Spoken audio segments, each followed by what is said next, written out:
welcome to White Regis TV Film Review and Preview. I'm Andrew Wright. So this week, the live-action remake of Lilo and Stitch was released on home video. The film is a live-action adaptation of the original 2002 Disney animation. The film stars Maya Kealoha as Lilo, alongside Chris Sanders reprising his role as Stitch from the animated films.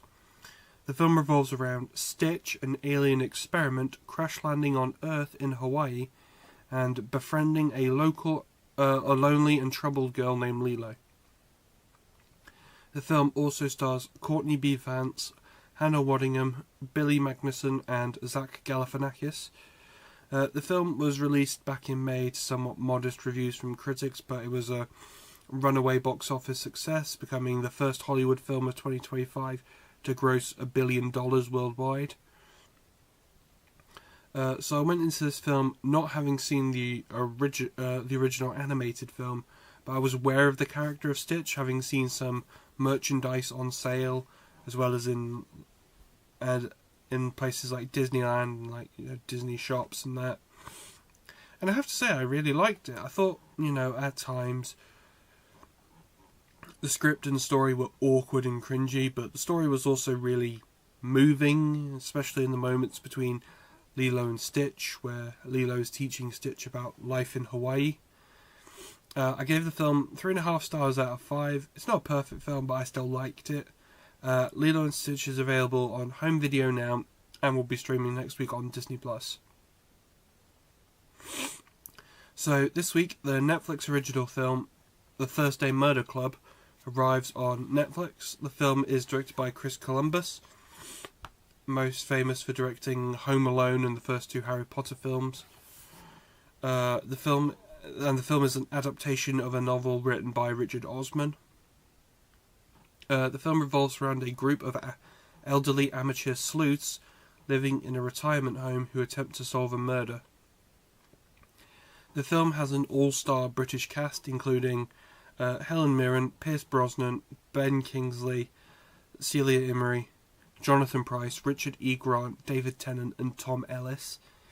Early reviews for the film were quite positive, and I watched the film on release day yesterday, from when I record. So I watched it Thursday. I thought it was just a quirky British crime dramedy with prestigious British actors and an overstuffed wobbly script. It's about elderly people in a retirement home. It literally played out like British acting royalty was being put out to pasture. I gave the film 3 stars out of 5.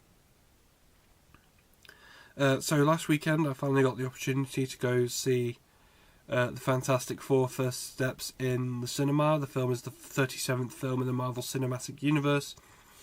The film stars Pedro Pascal, Vanessa Kirby, Joseph Quinn, and Ebon Moss-Bachrach as the titular team, and the film revolves around the Fantastic Four protecting their Earth from the planet-devouring cosmic being Galactus.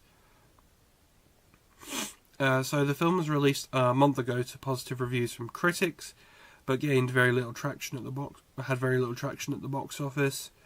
So yeah, I finally got to see the film, and I absolutely loved it.